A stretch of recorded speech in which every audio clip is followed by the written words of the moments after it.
കഴിഞ്ഞ എപ്പിസോഡിൽ നമ്മൾ കണ്ടു ഗാവോ യിങ് എന്ന കോളേജ് വിദ്യാർത്ഥി ഗ്രേറ്റ് ക്വിങ് ഡൈനാസ്റ്റി ഹോട്ടലിൽ എത്തിപ്പെടുന്നതും ബ്ലഡ് മൂൺ രാത്രിയിൽ 300 വർഷമായി ഉറങ്ങിക്കിടന്ന രാജകുമാരൻ യിൻഡിങ് അവനെ രക്ഷിക്കുന്നതും. എന്നാൽ ആ രാത്രി കഴിഞ്ഞു. ഇപ്പോൾ എന്ത് സംഭവിക്കും? നമുക്ക് രണ്ടാം എപ്പിസോഡിലേക്ക് കടക്കാം. ആ രാത്രിക്ക് ശേഷം ഗാവോ യിങ് ഉണർന്നു.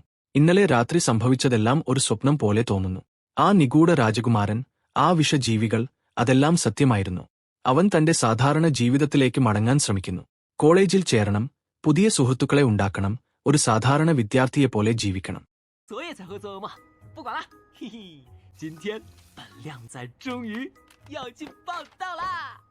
അവൻ ഹോട്ടൽ മാനേജർ ഗുവാൻ ഷുവിനോട് പറയുന്നു താൻ ഇനി ഇവിടെ വരില്ല, ഹോസ്റ്റലിൽ താമസിക്കാൻ പോകുകയാണെന്ന്. എന്നിട്ട് അവൻ കോളേജിലേക്ക് പോകുന്നു. പക്ഷേ അവിടെ ചെന്നപ്പോൾ ഹോസ്റ്റൽ നിറഞ്ഞിരിക്കുന്നു എന്ന് വാർഡൻ പറയുന്നു. അവൻ വേറെ വഴിയില്ലാതെ വീണ്ടും ആ പഴയ ഹോട്ടലിലേക്ക് തന്നെ മടങ്ങിപ്പോകേണ്ടി വരുന്നു. അവിടെ വച്ച് അവൻ തന്റെ സീനിയർ ആയ ഒരു ചേച്ചിയെ കാണുന്നു. അവരും അവിടെ താമസിക്കുന്നുണ്ട്.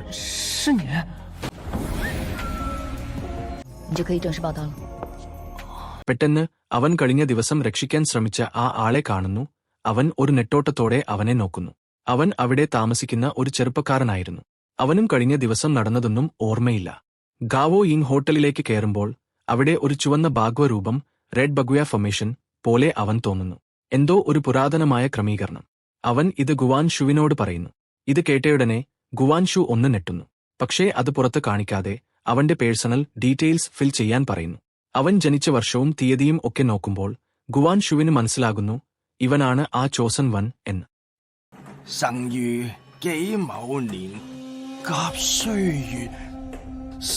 ഗാവോ യിങ് വീണ്ടും ആ ഇല്യൂഷനുകൾ കാണാൻ തുടങ്ങുന്നു. അവിടെ അവൻ തായ്സൂയിയെയും ആ രാജകുമാരനെയും കാണുന്നു. അവർ അവിടെ ഉണ്ട്.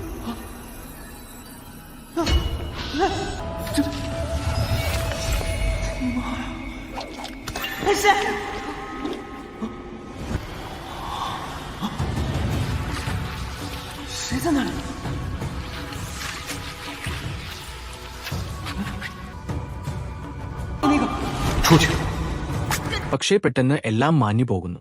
എല്ലാം ഒരു സ്വപ്നം പോലെ. എന്താണ് ഇതിനർത്ഥം? ഈ ദർശനങ്ങൾ അവൻ കാണിക്കാൻ ശ്രമിക്കുന്നതെന്താണ്?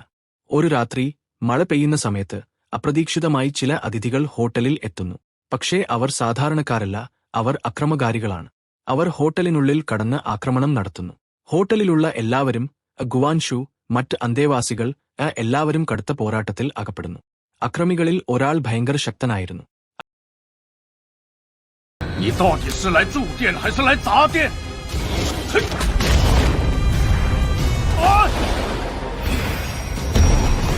用不到，不得。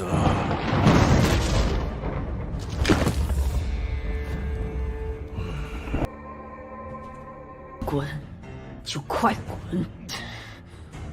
走就走嘛，巴不得走呢。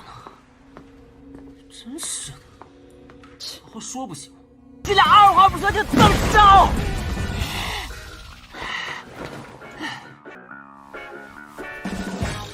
你，妈耶的不！你也给我滚出去！师弟快跑，他很危险！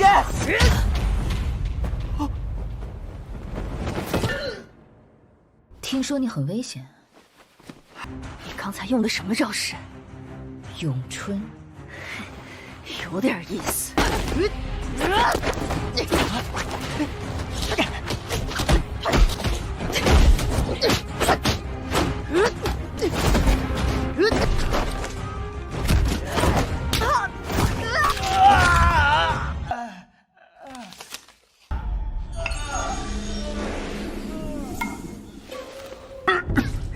赔点医药费，赶紧走吧！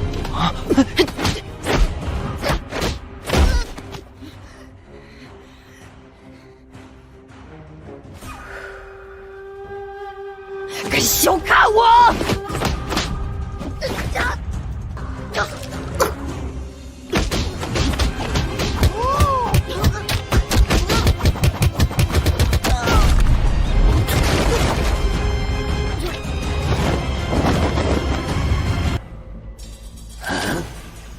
！അയാൾക്ക് മനസ്സിലാകുന്നു തായ്സൂയി ഇപ്പോൾ ഈ ഗാവോ യിങ് ശരീരത്തിലുണ്ട് എന്ന്. ആ തായ്സൂയിയുടെ ശക്തിക്ക് വേണ്ടി അയാൾ ഗാവോ യിങ്ങിനെ പിടിക്കാൻ ശ്രമിക്കുന്നു. ഗാവോ യിങ് രക്ഷപ്പെടാൻ നോക്കുന്നു, പക്ഷേ അയാൾ അവനെ ആക്രമിക്കുന്നു. 有杀气！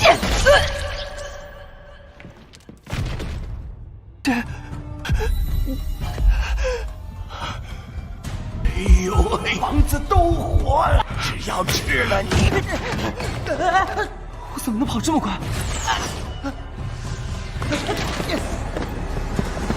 来了吗？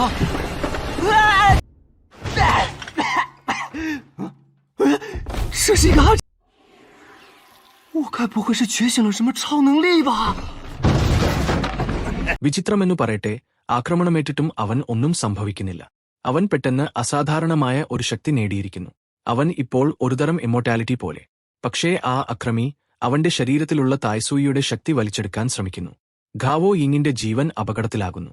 അപ്പോൾ പെട്ടെന്ന് നമ്മുടെ രാജകുമാരൻ യിൻഡിങ് അവിടെ വരുന്നു, അവനെ രക്ഷിക്കാൻ. ആ അക്രമി പ്രിൻസിനെ കണ്ട് ഭയത്തോടെ നോക്കുന്നു. അവന്റെ കണ്ണുകളിൽ ഭയം. ആരാണ് ഈ രാജകുമാരൻ? എന്താണ് അവന്റെ ശക്തി? ഈ അക്രമിയെപ്പോലുള്ള ഒരു ശക്തനെ പോലും ഭയപ്പെടുത്താൻ അവൻ എങ്ങനെ കഴിയുന്നു?